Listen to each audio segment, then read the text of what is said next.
Bar Weep, Grana Weep, and Ninibong, and welcome back to my channel. And today we check out a big red sludge. Rising Force gets its drag on. We get ready to blast off with Magic Square's new take on the Constructicons, and Hasbro Pulsecon is coming very soon. All this and much more coming up in the next few minutes. And now the news. Don't touch that dial.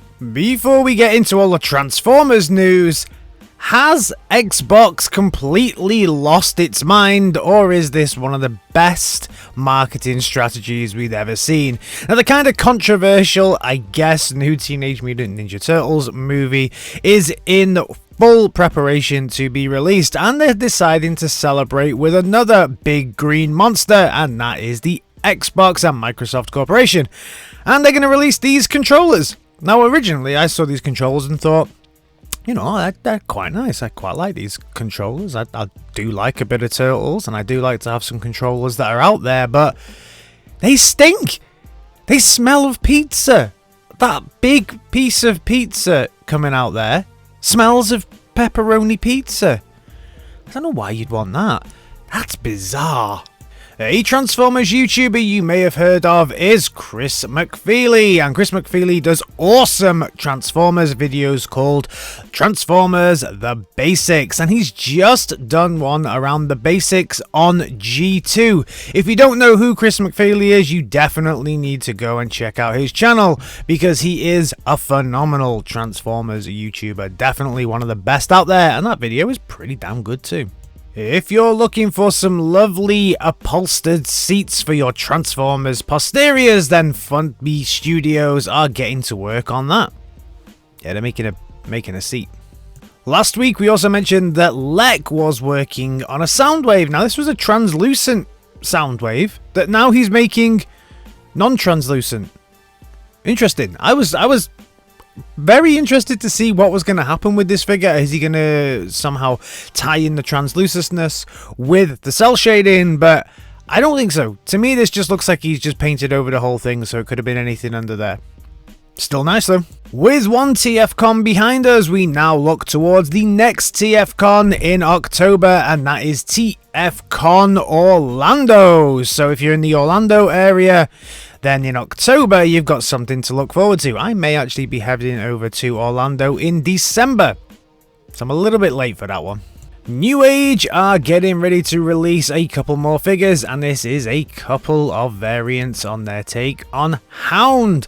So if you're waiting for that, it should be winging its way to you very soon. But speaking of variants, and yes, they are releasing a red take on Sludge, which I believe is the G2 take on Sludge. And I have to say, not my favourite take on Sludge. Figure still looks really good. I do think that they've done a great job with this. It's just, as always, the first version looked a little bit dodgy, but everything since then has looked great.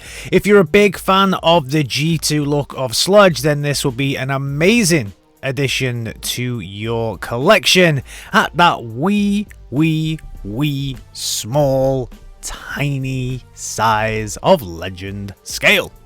Amazing. Moving over to Magic Squares, and they are showing off more parts of their combaticons, and here we see the wonderful looking Blastoff. I have to say again, with this take on the combaticons, I think it looks a little bit better than a lot of the things that we've seen from them. I mean, the combined version here, granted this is still the prototype, we can still see some of the greyness in parts of it, looks good.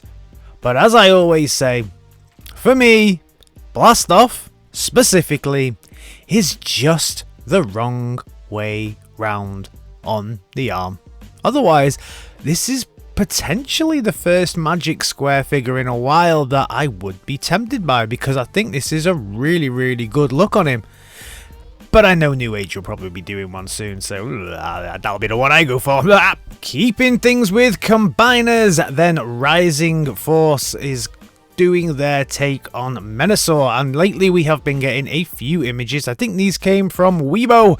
I think we got a few images of their take on dragstrip. So when you get their dragstrip, doesn't look like it comes with a little dude in the middle, which is a little bit sad, but heat-wise and looking at the gun and looking at everything else about this figure, he does look really cool, including that awesome chromed up looking engine that sits right in the chest. Nice. We now move over to the world of Fanstoys, and they showed off a nice little video showing us exactly what we can expect from their Warthog. Now, who is Warthog? Obviously, to you and I, Warthog is better known as good old Powerglide. So we got a good look at the box. And of course, it comes with the little obligatory card that we get with all of these big third parties. It also comes with the destructions as well.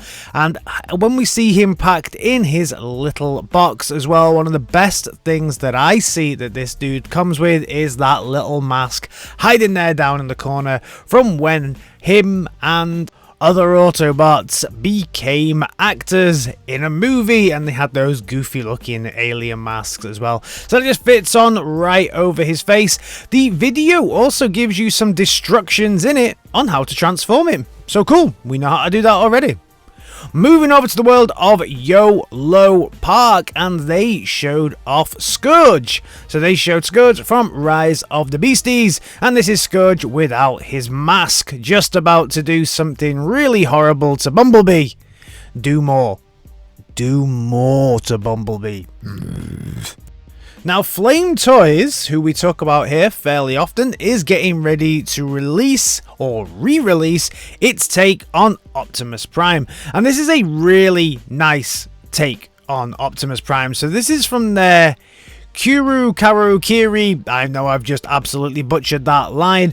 And it comes with jet power armor. So this means that he's going to have that jet power. And look at all of the different hands, the different swords, and all of the different things that he has. He stands at around 21 centimeters and has 5 LED positions that are in his eyes, his chest, and he even has light up knees. That is what we've always wanted from our Optimus Primes, right? Light up knees. Absolutely fantastic. So he has a short cannon, a big sword, and 6 pairs of hands and interchangeable faces. So if you don't like that face, you could have another one. He has more than 100 positions and points of articulation. So that's actually really, really good as well. And I think this is one of the ones that comes pre-built. Some of the things that Flametoys do are like packs that you put together yourself. If I'm right, I believe this one comes pre-built and looks pretty damn nice as well. A couple of things still coming out of San Diego Comic-Con. One of them is, funnily enough, the Transformers comic. So we got some more images of that Transformers comic that's going to be coming from the team over at Image, or in one of the imprints over at our Image. And we see Starscream here looking pretty cool. I haven't seen anything about the storyline or anything like that. So if anybody knows anywhere where we can see a little bit of maybe an outline of the story that I've missed, please point it out down in the comments, because I'd love to see where this one is heading. So, over the weekend we were talking about things that came out of San Diego Comic-Con, and one of the bots that I showed off was Nacelle. And I said Nacelle looks a little bit to me like it's just going to be a straight up recolor of a War for Cybertron Seeker, specifically from Siege. And hey look, I was right. So Hasbro going right back to I don't even know how many years ago, 4? 5 years ago, to pull this one out. Cool.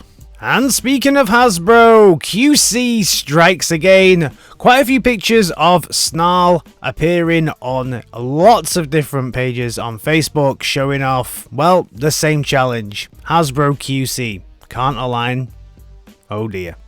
And finally, Hasbro Pulsecon is quite literally just around the corner now. Actually, it's going to be on the 22nd of September, so just over a straight up 2 months away. It'll start at 11 AM East. These things usually go on for 2 or 3 days, with Transformers usually being on the first day.